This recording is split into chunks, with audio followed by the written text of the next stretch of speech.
Números capítulo 22. Então disse Deus a Balaão: Não irás com eles, nem amaldiçoarás o povo, porque é povo abençoado.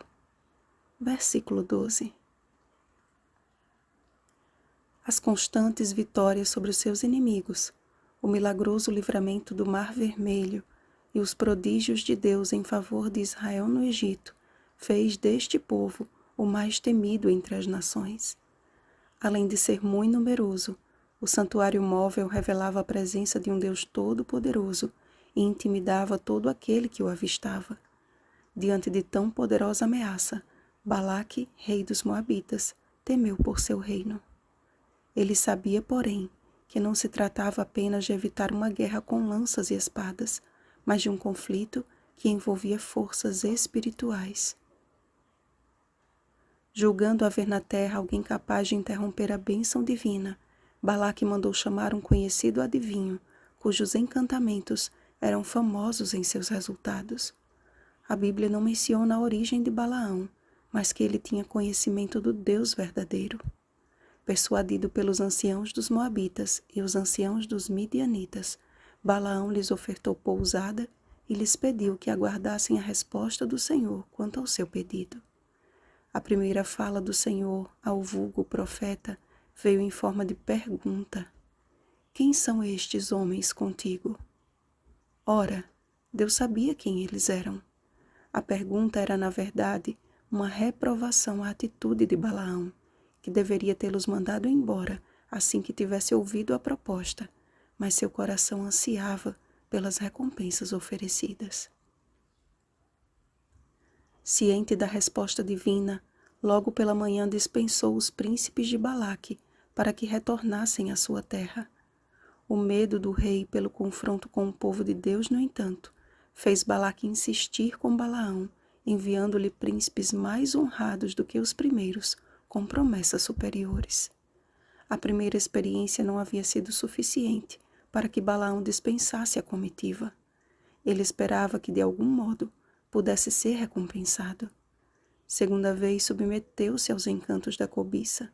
O Senhor já havia lhe dado resposta, mas ele insistiu em obter a resposta que pudesse favorecê-lo. Partindo para uma missão fadada ao fracasso, seguiu a passos pesados ao encontro de seu benfeitor. Sua consciência não o deixava em paz, e nesta viagem maldita, aliviava suas tensões, espancando o animal que parecia estar tão nervoso quanto o dono. Por 3 vezes, o anjo do Senhor se pôs no caminho de Balaão a fim de tirar-lhe a vida, e por 3 vezes a jumenta que o carregava o livrou da morte. Então, o Senhor fez falar a jumenta, que iniciou o diálogo mais estranho da história da humanidade. Balaão estava tão desorientado que não se deu conta de estar conversando com um animal, até que Deus abriu seus olhos e ele viu o anjo do Senhor, que estava no caminho, com a sua espada desembainhada na mão.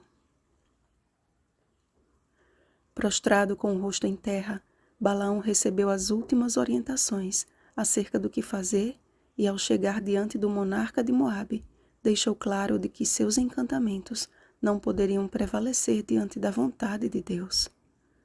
A palavra que Deus puser na minha boca, essa falarei. Levado para lugares cada vez mais altos, Balaão viu dali a parte mais próxima do povo. Olhando de cima, Balaque considerava lançar sobre Israel a maldição que os destruiria, ignorando que do mais alto lugar há um Deus que cuida do seu povo. A atitude de Balaão frente às ofertas de Balaque representa a atitude de muitos frente às ofertas de Satanás. Mesmo reconhecendo a reprovação divina quanto ao mal que os assedia, até resistem por um tempo, mas retornando o inimigo com mais tentadoras sugestões, sem resistência moral e espiritual, ignorando o poder que lhes foi dado a resistir à primeira oferta, são deixados a seguir pelo caminho que escolheram. E mesmo que usem o nome do Senhor para justificar suas escolhas, em seu íntimo há um conflito gerado pela conscienciosa certeza de que estão partindo para um caminho contrário à vontade de Deus. Faz parte integrante da fé cristã acreditar em relatos como o dilúvio, o grande peixe que engoliu o profeta Jonas e a conversa entre Balaão e a sua jumenta. Os atos sobrenaturais de Deus simbolizam o seu grande zelo em fazer com que o homem caminhe na direção correta. A jumenta simboliza o incomparável amor de Deus em nos salvar de nós mesmos. Como Balaão, muitos vagueiam pelas estradas da vida em busca de honras desta terra. A justiça de Deus arde como espada flamejante diante de nossos pecados, mas as suas misericórdias nos desviam do castigo merecido. Convencidos de que estamos seguindo na direção certa, somos comprimidos pelas circunstâncias, e a dor e o sofrimento tornam-se instrumentos para nos despertar de nossa letargia. Então, desviados e feridos, nos sentimos desamparados, como quem perde o chão. Tudo isso, no entanto, se não reconhecido como atos de Deus para nos salvar, provocam no homem o desejo de vingança, e olhamos para as nossas frustrações com a mesma ira de Balaão por seu animal de carga. O mesmo Deus que converteu a língua de uma jumenta em língua de erudito é aquele que age em defesa de seu povo hoje. Inimigos podem até nos olhar de cima e assumirem posições mais elevadas, mas a nossa confiança deve estar em Deus. Eleva os olhos para os montes. De onde me virá o socorro? O meu socorro vem do Senhor, que fez o céu e a terra. Salmo 121, versículos 1 e 2. Nada neste mundo é mais amado por Deus do que o seu povo. Somos alvos das bênçãos e das misericórdias divinas. Não incorramos no erro da igreja de Pérgamo, que sustentavam a doutrina de Balaão, o qual ensinava Balaque a armar ciladas diante dos filhos de Israel para comerem coisas sacrificadas aos ídolos e praticarem a prostituição. Apocalipse capítulo 2, versículo 14. No que tudo indica, Balaão prosseguiu em auxiliar o rei de Moabe em suas investidas contra Israel.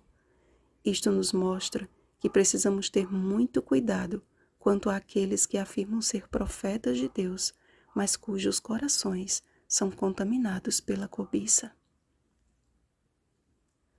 Avancemos em oração para as cenas seguintes desta história repleta de ricos ensinamentos. Vigiemos e oremos.